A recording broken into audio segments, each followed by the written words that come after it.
রাতে বিছানায় এপাশ-ওপাশ করেন, ঘুম আসে না, এটা কি আপনারও সমস্যা?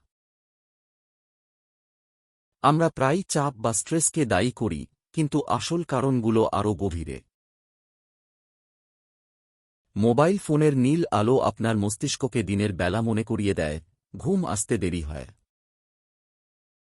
ভারী, মশলাদার খাবারও ঘুমের বড় শত্রু।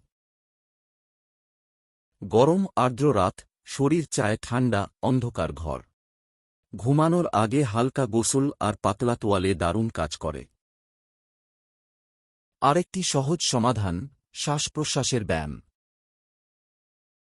শুধু চাপ নয়, স্ক্রিন, ভারী খাবার, গরম, সবই ঘুমের পথে বাধা। রাতের রুটিন বদলান, ফোন দূরে রাখুন, হালকা খাবার খান, শরীর ঠান্ডা করুন, আর গভীর শ্বাস নিন। টিপসগুলো কাজে লাগলে কমেন্টে জানান, আর ভিডিওটি শেয়ার করুন।